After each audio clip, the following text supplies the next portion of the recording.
اب جب قرآن مجید صدیق آپ سے کہتا ہے اور نبی ایسا نبی جو صدیق ہے، تو جو یہ سلسلہ ہے انبیاء علیہ السلام کا، یعنی دو سلسلے، ایک تورات اور ایک انجیل، یعنی ایک یہ سلسلہ بن جاتا ہے جسے ہم بنی اسرائیل اور یہود کا سلسلہ کہتے ہیں، جو حضرت اسحاق سے شروع ہوتا ہے۔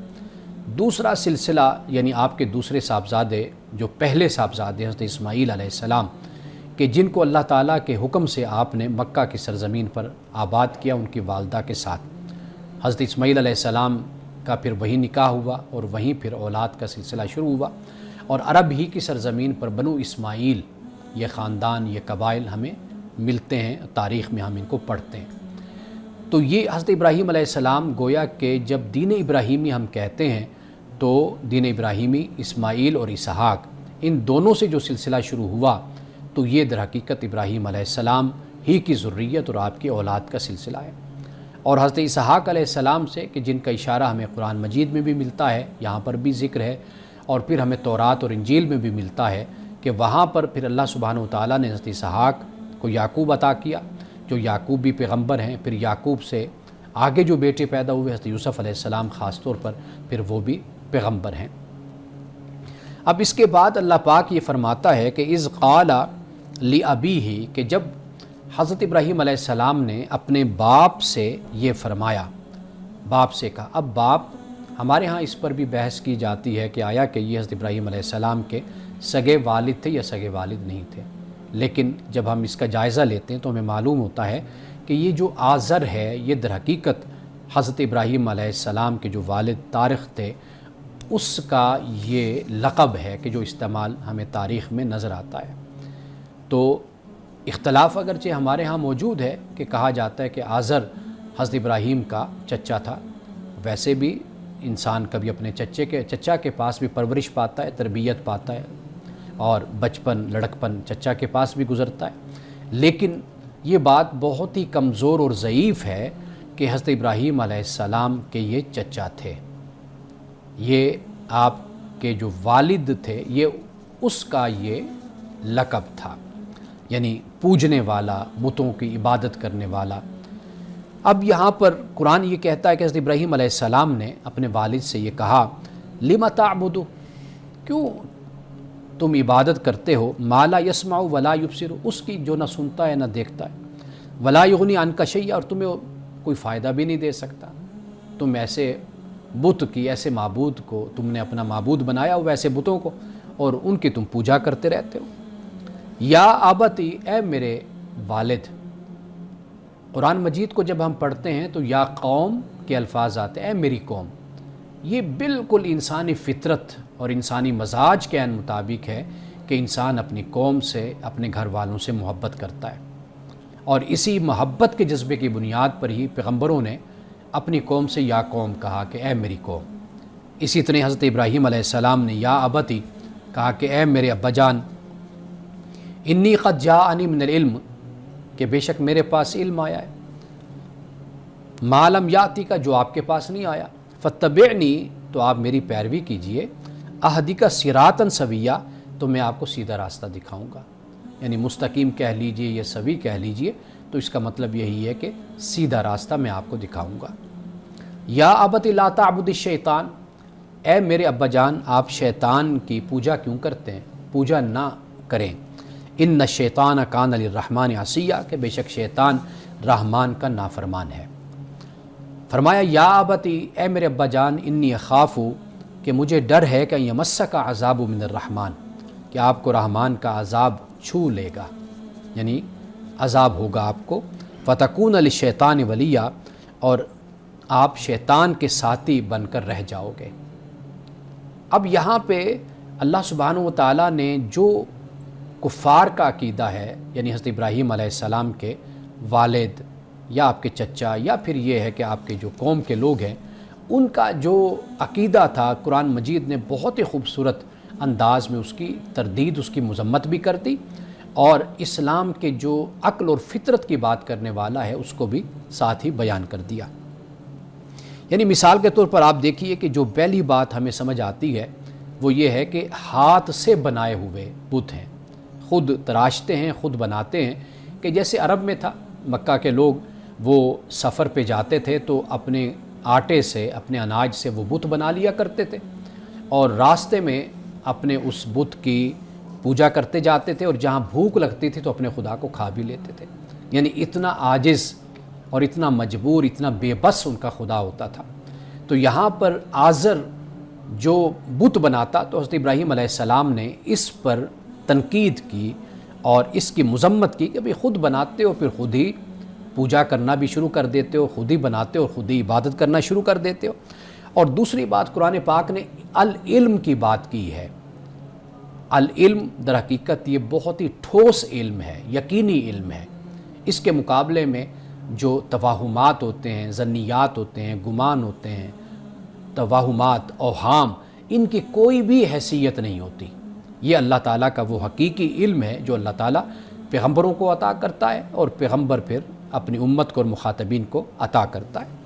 اور تیسری بات جو ہمیں یہاں سے سمجھ آتی ہے کہ شیطان کا کردار یہی رہا کہ وہ لوگوں کو گمراہ کرتا رہا۔ حضرت آدم علیہ السلام کی جب تخلیق ہوئی تو جب اللہ نے فرمایا کہ بھئی سب آدم کو سجدہ کریں، تو سب نے سجدہ کیا الا ابلیس، لیکن ابلیس نے ابا واستکبر، اس نے انکار کیا اور تکبر اختیار کر وہ کافروں میں سے ہو گیا۔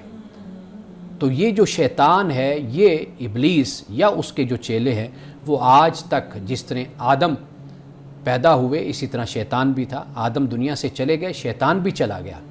جس طرح آدم کی ذریت ہے، اسی طرح شیطان کی بھی ذریت ہے، کہ جو آج تک انسان کا، آدم کی اولاد کا تعاقب کر رہی ہے۔ تو قرآن پاک نے اس بات کو واضح طور پر بیان کر دیا کہ شیطان دشمن ہے۔ اگر رب کو چھوڑ کر بتوں کی پوجا کرو گے، رب کی نافرمانی کرو گے، خدا کی نہیں مانو گے، تو پھر کیا ہوگا؟ یہ شیطان تمہیں اپنے راستے پر چلائے گا۔ اور یہ بات ذہن میں رکھ لو کہ شیطان تمہارا دوست نہیں ہے، شیطان تمہارا دشمن ہے، اس لیے کہ جو رب کا نافرمان ہے وہ تمہارا دشمن ہے، جو رب کا فرما بردار ہے وہی تمہارا دوست ہے۔ قرآن پاک نے اس دوستی کو اس انداز میں بیان کیا ہے کہ سورۃ الدخان میں اللہ پاک فرماتا ہے کہ الاخلاء یومئذ بعضهم لبعض عدو الا المتقین، کہ جو دوست ہیں قیامت کے دن وہ ایک دوسرے کے دشمن ہوں گے، لیکن دوست کون ہوں گے آخرت میں؟ متقین ہوں گے۔ یعنی اچھے لوگوں سے دوستی اگر ہم لگائیں گے دنیا میں تو وہی دوستی آخرت میں کام بھی آئے گی، وہی ہمارے دوست ہوں گے۔ لیکن دنیا میں اگر ہم برے لوگوں سے دوستی لگائیں گے، وہی لوگ کل قیامت کے دن ہمارے دشمن ہوں گے، ہم ان سے شکوہ کریں گے، وہ ہم سے شکوہ کریں گے۔ تو یہاں پر حضرت ابراہیم علیہ السلام کی جو گفتگو اور جو کلام ہے وہ یہاں پر اختتام پذیر ہوتا ہے، یعنی آیت نمبر 45 تک۔ اور پھر اس کے بعد جو ذکر ہوتا ہے وہ حضرت ابراہیم علیہ السلام کی ہجرت کا ذکر ہے۔ اپنی قوم سے اور اپنے باپ سے آپ نے اجازت لی اور پھر وہاں سے آپ نکل گئے۔ ناظرین اکرام، یہاں وقت ہوا چاہتا ہے ایک بریک کا، ہمارے ساتھ رہیے گا۔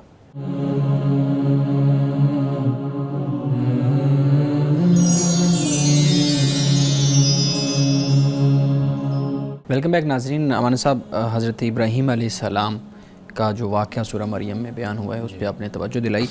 حضرت ابراہیم علیہ السلام سے متعلق ہم نے کچھ سوالات جو گزشتہ پروگرام تھا کل کا اس میں بھی آپ کے سامنے رکھے تھے۔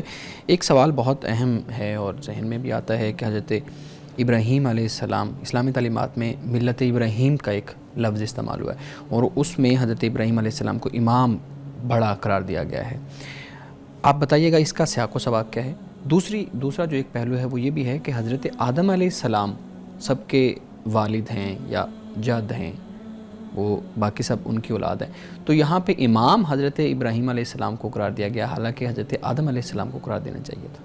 دیکھیے، امام کا جو لفظ ہے وہ ایک راہبر، ایک رہنما کے حوالے سے ہم استعمال کرتے ہیں۔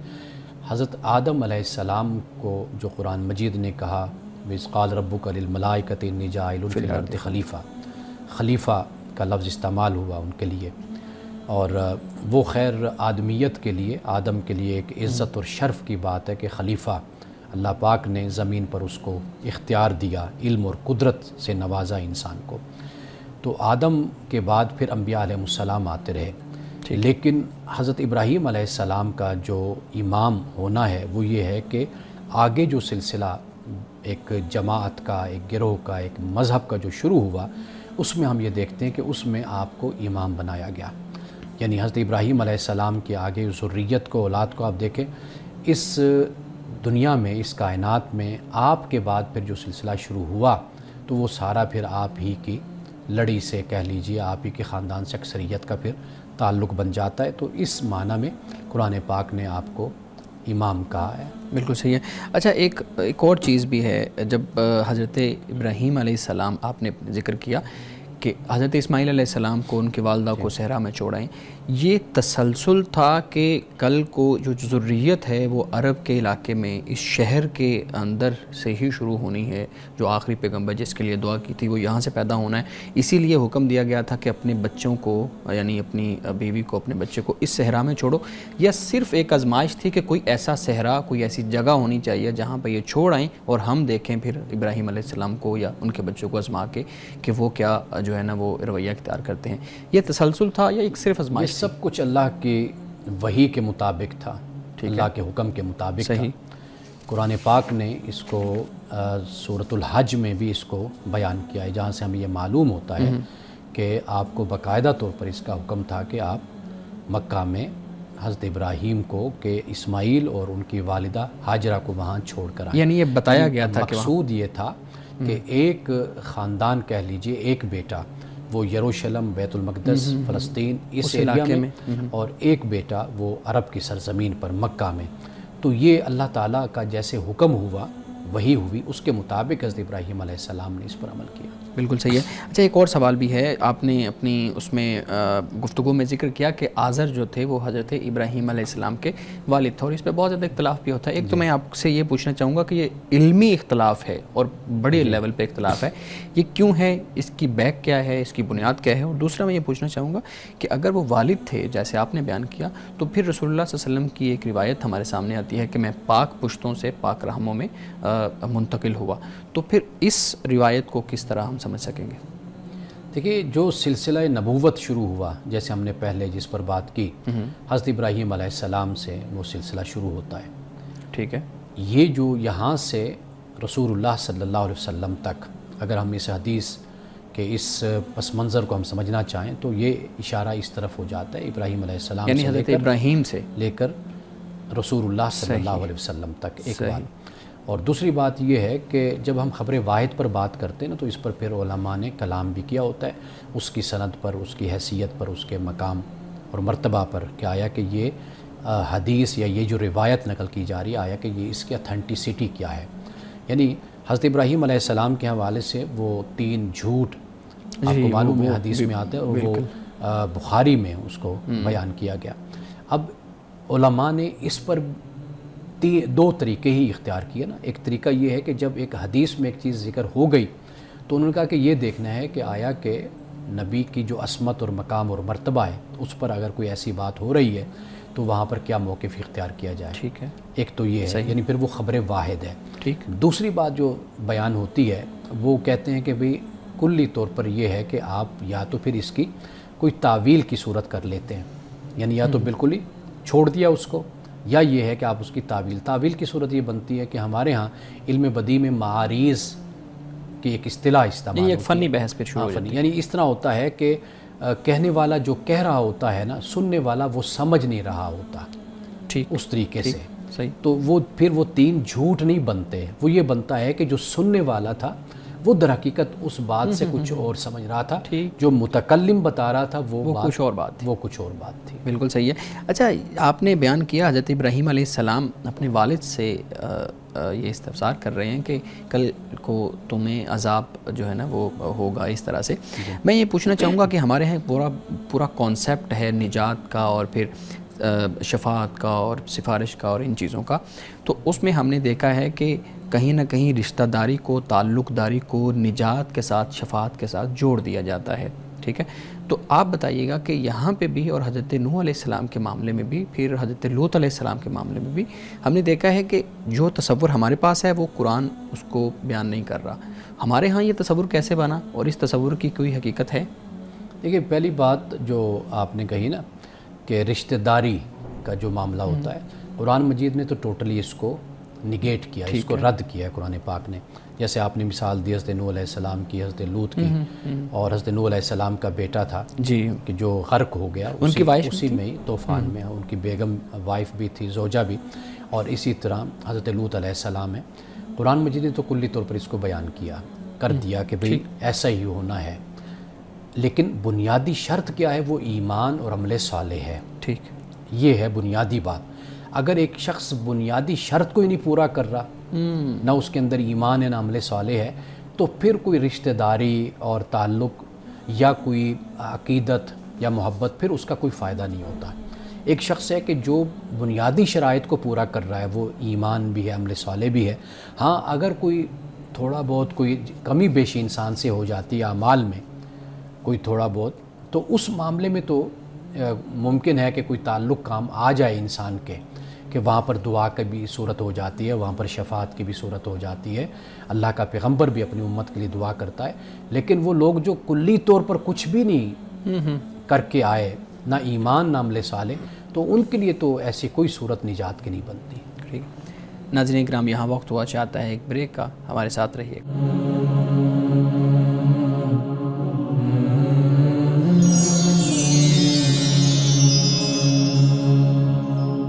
ویلکم بیک ناظرین۔ امان صاحب، ہمارے ناظرین کے بھی کچھ سوالات ہیں، ہم کوشش کرتے ہیں ہر پروگرام میں آپ کے سامنے رکھیں۔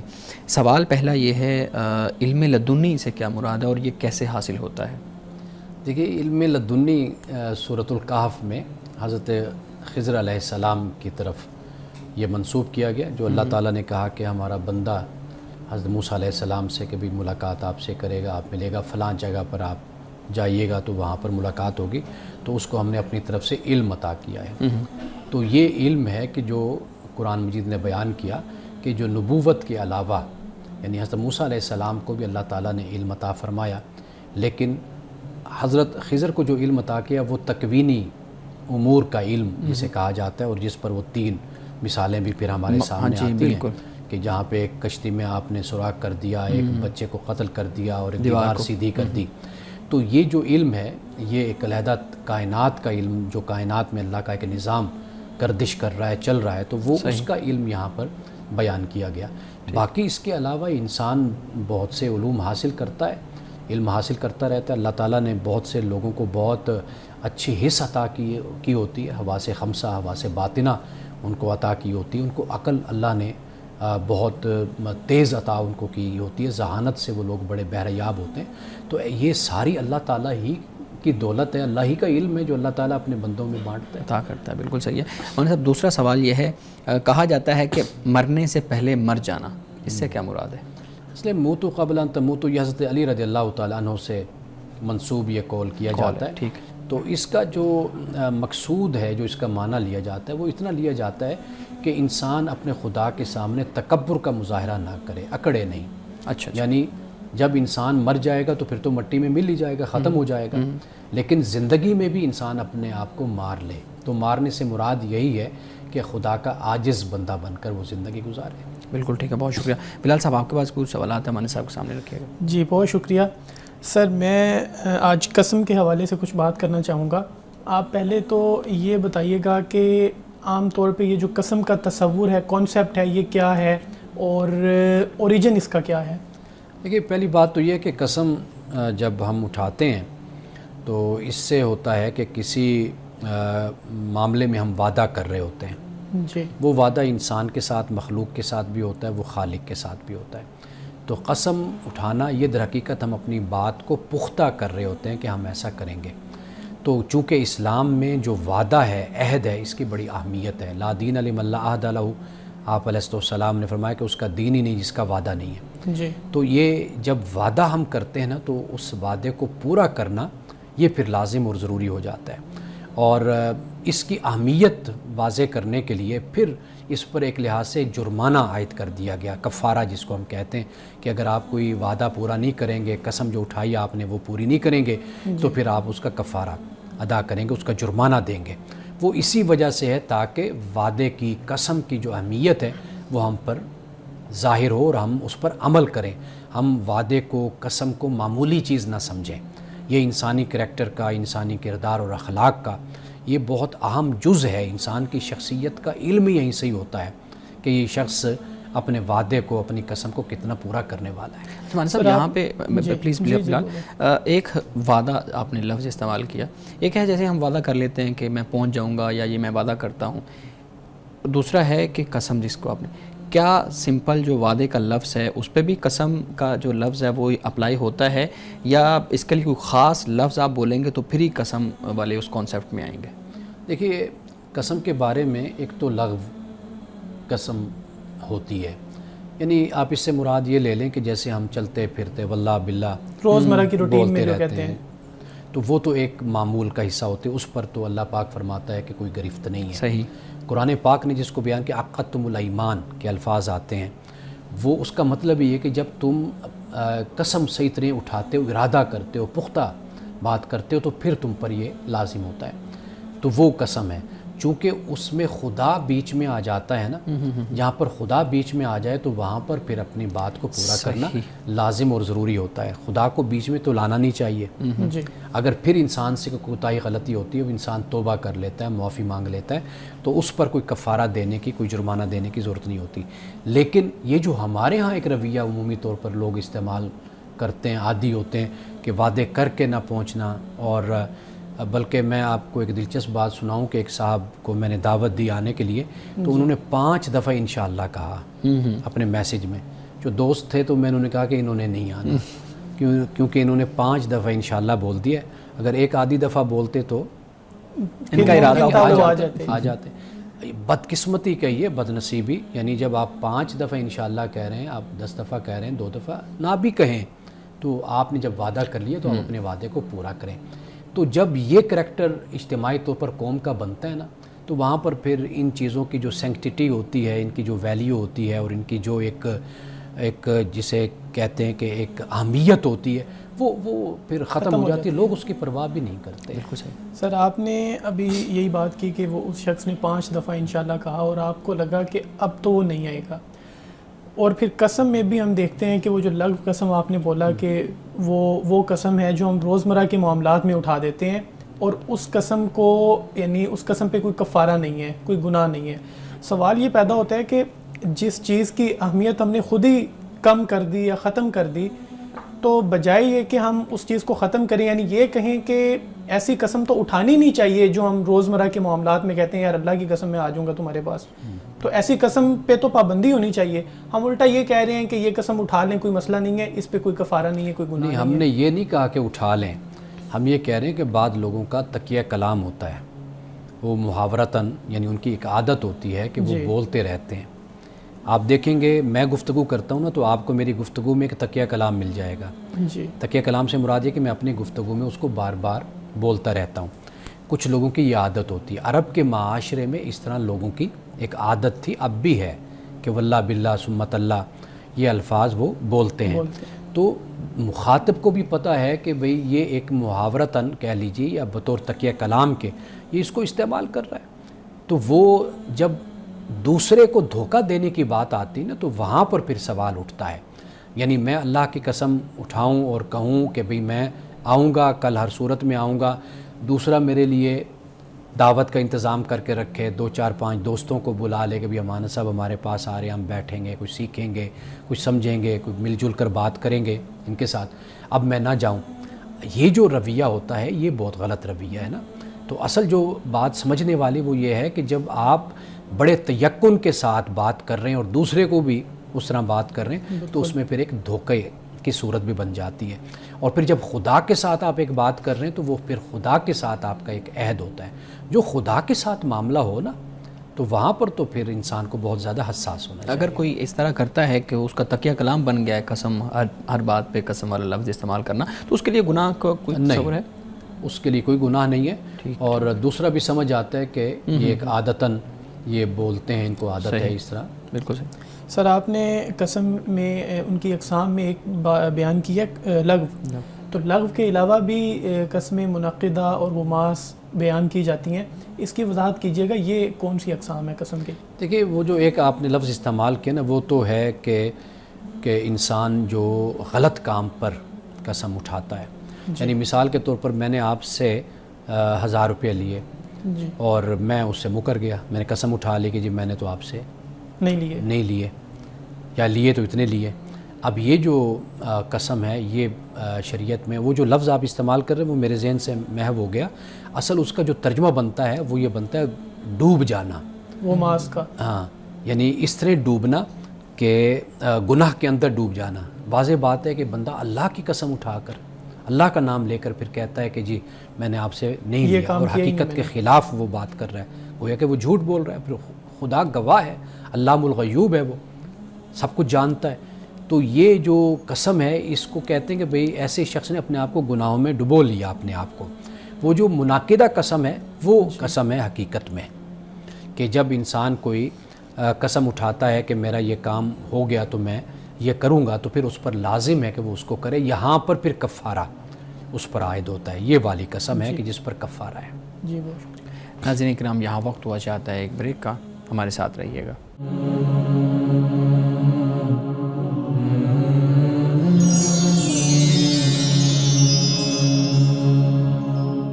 ویلکم بیک ناظرین. جی بلال صاحب. سر آپ بریک سے پہلے قسم کے کفارے کے بارے میں بتا رہے تھے کہ اگر قسم منعقدہ ہو اور وہ پوری نہ ہو تو پھر اس پر کفارہ ہوگا. کفارے کے بارے میں بتائیے گا کہ قسم کا کفارہ کیا ہوگا. قسم کا کفارہ قرآن مجید نے اس کو بیان کیا ہے اور وہ کفارہ یہ ہے کہ 10 مسکینوں کو کھانا کھلانا. جی ہمارے علماء نے فقہاء نے کہا 2 وقت کا کھانا, بالکل. کیونکہ انہوں نے کہا کہ بھی ہم اپنے گھر والوں کو 2 وقت کا ہی کھانا کھلاتے ہیں, جی تو اس لیے انہوں نے کہا. لیکن قرآن پاک نے جو اطعام 10 مساکین کہا, 10 مسکینوں کو کھلانا, یہ قرآن پاک نے بیان کیا. دوسرا بیان کیا کہ یا پھر ان کو کپڑے 10 مسکینوں کو آپ لے کر دیتے ہیں, سلوا کر ان کا جو لباس ہے وہ. تیسرے نمبر پہ غلام کی آزادی. اب وہ غلام کی آزادی کا تصور نہیں ہے, تو لہٰذا اب یہ 2 ہی باتیں ہیں کہ اگر کوئی شخص قسم اس طرح اٹھاتا ہے تو پھر اس پر لازم ہے کہ وہ کفارہ ادا کرے. سر یہ بھی وضاحت کرتے ہیں کہ قسم اللہ تبارک و تعالیٰ کے نام کی اٹھائی جا سکتی ہے یا نہیں, یا اللہ ہی کی اٹھانی چاہیے, یا پھر باقی عام طور پہ دیکھا جاتا ہے کہ قرآن کی قسم یا اور کسی چیز کی قسم اٹھائی جاتی ہے. اس بارے میں وضاحت کیجیے گا. آج کل تو بلال صاحب یہ بھی چیز آ گئی ہے نا کہ آپ سگنیچر کرتے ہیں تو وہ آپ کوئی لفظ بولتے ہی نہیں ہیں تو وہ چیزیں منعقد ہو جاتی ہیں. بالکل. دیکھیں وہ جو سگنیچر کرتے ہیں جیسے نکاح فارم پر سگنیچر کیے, تو واضح بات ہے کہ وہ بھی ایک معاہدہ میں ایگریمنٹ آپ اس کو کہہ لیجیے, جو کانٹریکٹ ہو رہا ہے تو اس میں اسی کی کوئی اہمیت ہوتی ہے کہ آپ اس پر اس چیز کے پابند ہو جاتے ہیں. تو پہلے معاشروں میں یہ ہوتا تھا کہ بھئی بات ہی کو مانا جاتا تھا. ہمارے ہاں بھی بہت عرصے تک اس کو تسلیم کیا گیا کہ بھئی بات جو کی گئی, لیکن قرآن مجید نے اسی بات پر زور دیا وَلْيَكْتُبْ بَيْنَكُمْ كَاتِبٌ بِالْعَدْلِ کہ جب بھی کوئی ایسا معاملہ ہو تو پھر ایک کاتب جو ہے عدل کے ساتھ وہ اس کو لکھ لے, لکھنے والا. یہ قرآن مجید نے اس بات کی ہمیں تعلیم دی ہے. جہاں تک جو آپ نے سوال کیا, دیکھیے کسی اور کی قسم کھانا وہ بات میں اپنے وزن پیدا کرنے کے لیے ہوتی ہے, وہ الگ بات ہے, لیکن اللہ سبحانہ وتعالیٰ کی قسم کھانی نہیں چاہیے. لیکن جب یہ قسم اٹھا لی کھا لی تو اس کے بعد پھر لازم ہے کہ اس کو اس طرح پورا کرنا ضروری ہو جاتا ہے. جی سر یہ بتائیے گا کہ ہمارے یہاں جو نظر کا کنسیپٹ ہے, منت مانگنے کا جو کنسیپٹ ہے, اس بارے میں وضاحت کیجیے گا کہ عام طور پہ دیکھا جاتا ہے درباروں پر جا کر منت مانی جاتی ہے اور بعض اوقات اس طرح وہ منت مانتے ہیں کہ جس کا ان کو پتہ ہے کہ وہ پورا ہی نہیں کر سکتے. تو اس بارے میں وضاحت کیجیے گا, یہ منت کا کنسیپٹ کیا ہے؟ منت کا کنسیپٹ بھی یہی کنسیپٹ ہے کہ جب انسان اللہ تعالیٰ سے کوئی عہد کرتا ہے اور وہ کسی معاملے میں منت مانتا ہے, نظر مانتا ہے, وہ یہی ہوتی ہے کہ میں یہ کام جو کر رہا ہوں اگر یہ ایسا ہو گیا یا یہ میرا مسئلہ حل ہو گیا تو پھر میں اس کی خوشی میں آپ کہہ لیجیے نظر کے طور پر میں یہ کروں گا. اللہ سبحانہ و تعالیٰ سے نظر کا جو تصور ہے یہ پہلے دن سے مذاہب دنیا میں یہ موجود ہے اور خاص طور پر دین ابراہیمی میں بھی ہمیں یہ ملتی ہے یہ بات. تو نظر خدا کی مانی جاتی ہے, یعنی خدا کے ساتھ ایک عہد کیا جاتا ہے کہ میں یہ کام کر رہا ہوں, اگر اس کا یہ نتیجہ نکلا یعنی اگر تو نے مجھے اس میں کامیابی عطا کی تو میں یہ کروں گا.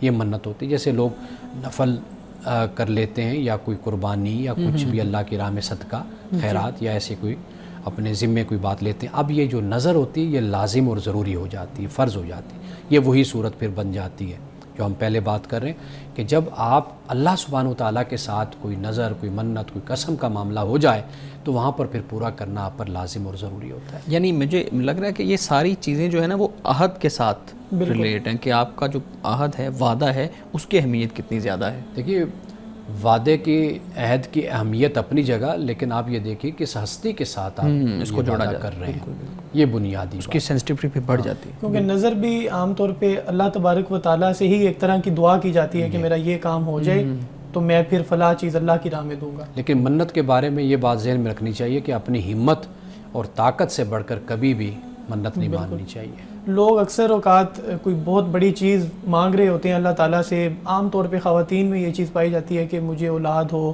اور اس پہ پھر میں فلاں، یعنی کوئی بھی چیز، اپنی سب سے قیمتی چیز کا تصور بھی پایا جاتا ہے کہ جو سب سے زیادہ قیمتی ہے اس کو اللہ کی راہ میں دینا چاہیے. تو یہ بھی ایک بڑا اہم سوال ہے کہ آپ سب سے زیادہ قیمتی چیز دے دیں گے اللہ کی راہ میں. لیکن وہ جو منت مانی جا رہی ہے نا، اسے بھی دیکھنا چاہیے کہ آیا کہ وہ بھی شریعت اور دین کے مطابق ہے یا نہیں ہے.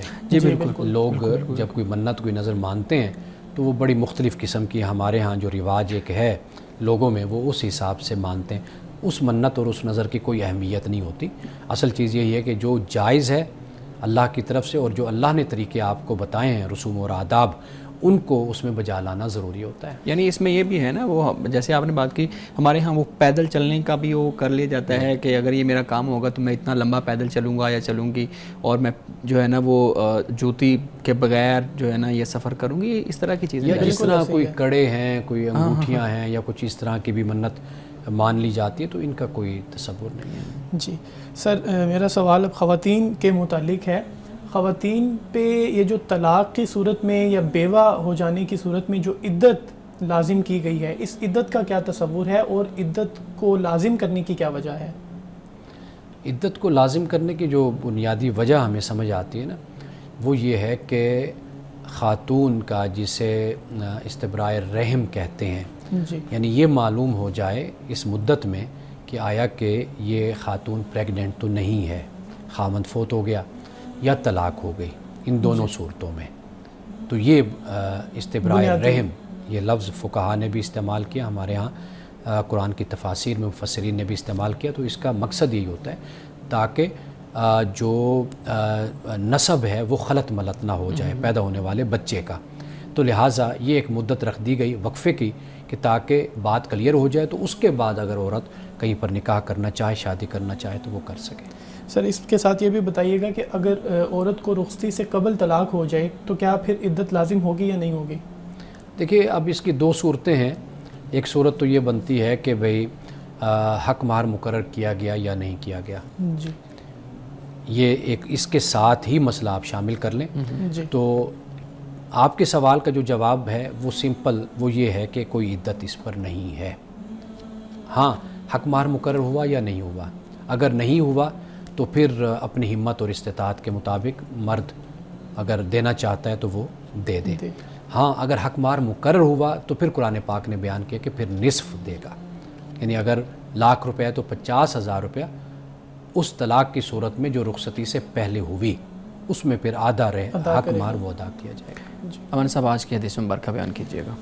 آج کی حدیث حضرت انس رضی اللہ تعالی عنہ سے روایت ہے. آپ فرماتے ہیں کہ رسول اللہ صلی اللہ علیہ وسلم نے فرمایا کہ حسد نیکیوں کو کھا جاتا ہے جیسے آگ لکڑیوں کو کھا جاتی ہے. ایک بات بیان فرمائی. دوسری بات فرمائی کہ صدقہ گناہوں کو بجھا دیتا ہے جیسے پانی آگ کو بجھا دیتا ہے. یہ دوسری بات. تیسری بات فرمائی نماز مومن کا نور ہے، لائٹ. یعنی مومن کو زندگی میں جو ہدایت، جو روشنی نصیب ہوتی ہے اپنی زندگی میں، دیگر معاملات میں، وہ نماز سے وہ نور حاصل کرتا ہے. اور آخری بات فرمائی رسول اللہ صلی اللہ علیہ وسلم نے کہ روزہ دوزخ سے ڈھال ہے.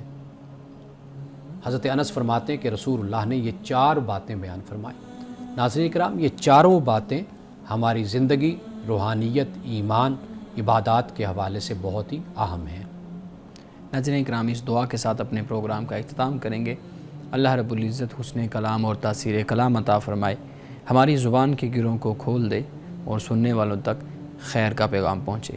اجازت دیجیے، خدا حافظ.